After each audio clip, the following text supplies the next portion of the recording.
الحمدللہ والصلاة والسلام علی رسول اللہ وعلی آلہ وصحبہ اجمعین، اما بعد، اعوذ باللہ من الشیطان الرجیم، بسم اللہ الرحمن الرحیم۔ میرے محترم بزرگوں، میرے عزیز بھائیوں اور بہنوں، اور پیس ٹی وی پہ لائیو دیکھنے والے کروڑوں ناظرین، السلام علیکم ورحمۃ اللہ وبرکاتہ۔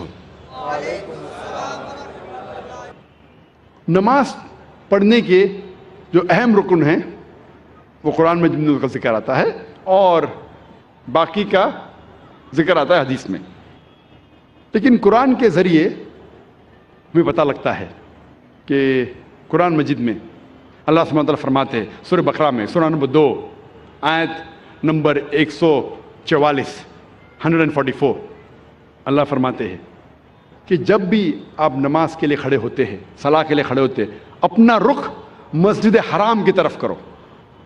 Turn your face toward the sacred mosque. جدھر بھی آپ ہیں اپنا رخ، اپنا چہرہ مسجد حرام کی طرف کرو۔ یہ ہمارے لیے قبلہ ہے، کعبہ ہمارا قبلہ ہے۔ نماز پڑھتے وقت ہمیں رخ کرنا چاہیے مسجد حرام کی طرف، یہ فرض ہے۔ اللہ تعالیٰ فرماتے ہیں سورہ بقرہ میں سورہ نمبر 2 آیت نمبر 238 میں 238، اللہ تعالیٰ فرماتے ہیں کہ جب بھی آپ صلاح کے لیے کھڑے رہو تو stand with a devout frame of mind. آپ جب کھڑے ہوتے ہیں، عربی میں لفظ آتا قانتین، کہ اپنے ڈیواؤٹ فریم آف مائنڈ کے ساتھ آپ نماز پڑھو۔ اللہ فرماتے ہیں سورہ ہجر میں سورہ نمبر 15 آیت نمبر 87 میں کہ اللہ ہے سینٹ، اللہ نے نازل کیا ہے 7 آیتیں جو ہمیشہ دہرائی جاتی ہے، اور قرآن عظیم۔ جب قرآن مجید میں اس کا ذکر آتا ہے 7 آیتیں جو ہمیشہ دہرائی جاتی ہے، اس کا مطلب ہے سورہ فاتحہ۔ سورہ فاتحہ میں 7 آیتیں ہیں، تو قرآن میں اللہ تعالیٰ ذکر کرتے ہیں سورہ فاتحہ کے بارے میں، اور عظیم قرآن۔ سورہ فاتحہ کے علاوہ باقی حصہ جو قرآن کا ہے اسے کہا جاتا ہے قرآن عظیم۔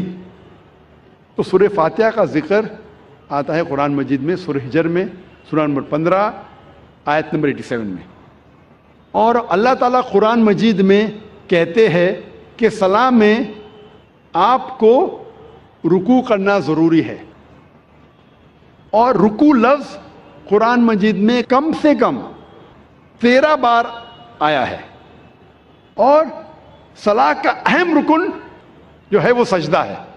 اپنے ماتھے کو زمین پہ ٹیکنا کہتے ہیں سجدہ، اور سجدہ کا لفظ قرآن مجید میں 92 ٹائمز آیا ہے، قرآن مجید 92 ٹائمز۔ اور اللہ تعالیٰ فرماتے ہیں سورہ العمران میں سورہ نمبر 3 آیت نمبر 43 میں، یا مریم مقنتی لربی کی وسجدی ورقی ما یا رقیم، کہ اے مریم آپ اللہ کی عبادت کرو اور سجدہ کرو اور رکوع کرو ان لوگوں کے ساتھ جو رکوع کر رہے ہیں۔ اور اللہ تعالیٰ فرماتے ہیں سورہ حج میں سورہ نمبر 22 آیت نمبر 77 میں کہ اے مومنو رکوع کرو اور سجدہ کرو اور اچھے کام کرو تاکہ آپ فلاح پاؤ۔ تو کئی بار قرآن مجید میں کہا گیا ہے رکوع کے بارے میں اور سجدے کے بارے میں۔ اور اس کے علاوہ قرآن مجید میں کئی بار کہا گیا اطیعوا اللہ واطیعوا الرسول، اللہ کی اطاعت کرو اور اللہ کے رسول کی اطاعت کرو۔ کئی بار قرآن مجید میں آتا ہے۔ سورہ العمران سورہ نمبر 3 آیت نمبر 32، سورہ العمران سورہ نمبر 3 آیت نمبر 132، سورہ نساء سورہ نمبر 4 آیت نمبر 59، سورہ مائدہ سورہ نمبر 5 آیت نمبر 92، سورہ انفال سورہ نمبر 8 آیت نمبر 1، سورہ انفال سورہ نمبر 8 آیت نمبر 20، سورہ انفال سورہ نمبر 8 آیت نمبر 46، سورہ نور سورہ نمبر 24 آیت نمبر 56، سورہ نور سورہ نمبر 24 آیت نمبر 54، سورہ محمد سورہ نمبر 47 آیت نمبر 33، سورہ مجادلہ سورہ نمبر 58 آیت نمبر 13، سورہ تغابن سورہ نمبر 64 آیت نمبر 12۔ کم از کم قرآن مجید میں 12 جگہ کہا گیا ہے اطیعوا اللہ واطیعوا الرسول، اللہ کی اطاعت کرو، اللہ کے رسول کی اطاعت کرو۔ اس کا مطلب اللہ کے علاوہ جو بھی اللہ کے رسول فرماتے ہیں حکم کرتے ہیں، ہمارے لیے فرض ہے کہ اسے ہم مانیں۔ تو صلاح کی باقی رکن، باقی چھوٹی چیزیں کس طریقے سے پڑھی جاتی ہے وہ ذکر آتا ہے حدیث میں۔ جب اللہ کے رسول کی صحیح حدیث پڑھیں گے تو باقی چیز ہمیں ملتی ہے۔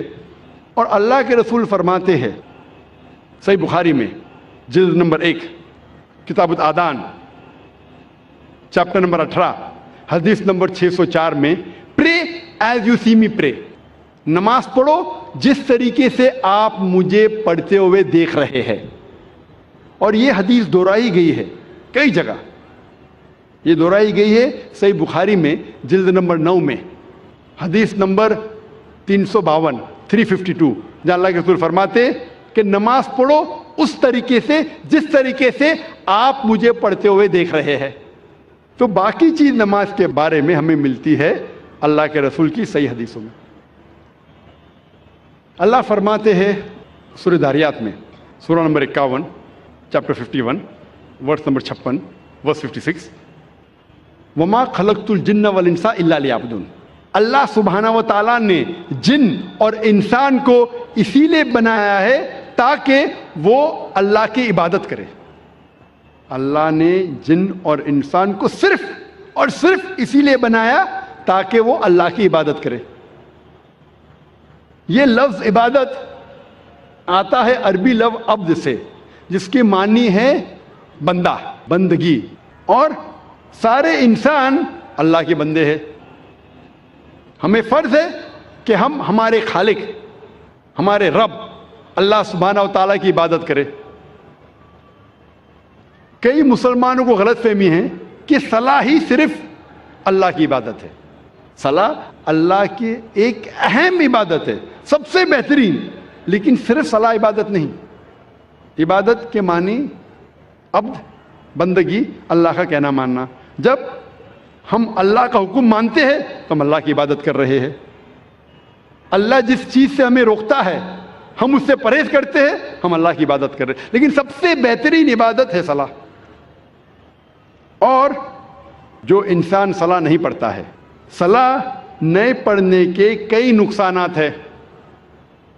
جو انسان صلاح نہیں پڑھتا اس کا ایمان کمزور ہوتا ہے، ہو سکتا ہے کہ وہ اپنا ایمان بھی گوائے۔ انسان سوچنے لگتا ہے کہ میرے پاس پیسہ ہے، میرے پاس دولت ہے، عیش ہے، آرام ہے، اللہ سے دور جاتا ہے۔ صلاح نہیں پڑھتا ہے اور دور جاتا ہے۔ صلاح نہیں پڑھنے سے آپ کی زندگی میں ڈسپلن نہیں آتا ہے۔ ہو سکتا ہے کوئی شخص مجھ سے پوچھے گا، میں کئی لوگ کو جانتا ہوں جو صلاح نہیں پڑھتے لیکن ایک دم پابند ہے، اپوائنٹمنٹ کے پابند ہے، ڈسپلن ہے۔ میں جانتا ہوں کئی مسلمان جو صلاح نہیں پڑھتے لیکن ڈسپلن ہے، کئی غیر مسلمان ہیں جو صلاح نہیں پڑھتے لیکن ایک دم ڈسپلنڈ ہے، اپوائنٹمنٹ دیں گے برابر اس وقت پہ موجود رہیں گے۔ یہ ڈسپلن کا ذکر ہی نہیں کر رہا ہوں، میں اعلیٰ درجے کی ڈسپلن کی بات کر رہا ہوں، یہ تو نیچے درجے کا ڈسپلن ہے۔ اور آپ کبھی بھی دیکھیں گے اپوائنٹمنٹ کے بارے میں، اگر کوئی شخص اپنے ملازم کو اپوائنٹمنٹ دے رہا ہے تو اکثر وہ اگر اپوائنٹمنٹ کے پابندی میں نہیں کریں گا اسے کوئی فرق پڑتا نہیں، میرا ملازم ہے میں آدھا گھنٹہ لیٹ جاؤں کیا فرق پڑتا ہے، کیونکہ وہ اس سے نیچا ہے۔ اپوائنٹمنٹ 10 بجے کہ آپ پہنچے 10:15 کو پہنچے 10:30 کو پہنچے 11 بجے نہیں بھی پہنچے، ملازم ہے، کوئی فرق پڑتا نہیں۔ اگر آپ اپنے بزنس پارٹنر کو اپوائنٹمنٹ دے رہے، آپ کوشش کریں گے ٹائم پہ رہیں گے، میں میرے بزنس پارٹنر کو تکلیف نہیں دینا، اپوائنٹمنٹ کے ٹائم پہ رہیں گے۔ جس کو آپ سمجھتے ہیں کہ وہ بہت مشہور اور عزت والا ہے، اگر آپ منسٹر کا اپوائنٹمنٹ لیں گے تو کیا کریں گے، 10 منٹ ٹائم کے پہلے پہنچیں گے، آدھا گھنٹہ پہلے پہنچیں گے۔ اگر وزیر اعظم کا اپوائنٹمنٹ لیں گے آپ ڈریں گے کہ اپوائنٹمنٹ چھوٹنے جائے گا تو آدھا گھنٹہ پہلے پہنچیں گے، 1 گھنٹہ پہلے پہنچیں گے۔ یہ انسان کی فطرت ہے۔ جو آپ کے نیچے ہے اس کی آپ قدر نہیں کرتے، جو برابر ہے قدر کرتے، جو اونچا ہے مشہور ہے زیادہ قدر کرتے۔ اس لحاظ سے اگر مان لو یہ چیز صحیح ہے، مان لو کہ یہ اپوائنٹمنٹ کا طریقہ صحیح ہے کہ اگر ٹکر کا ہے تو میں ٹائم پہ جاؤں، زیادہ اونچا ہے تو اور احتیاط رکھو۔ جب آپ کا اپوائنٹمنٹ آپ کے رب کے ساتھ ہے تو کتنی پابندی آپ کو کرنا چاہیے، اور رب کا مقابلہ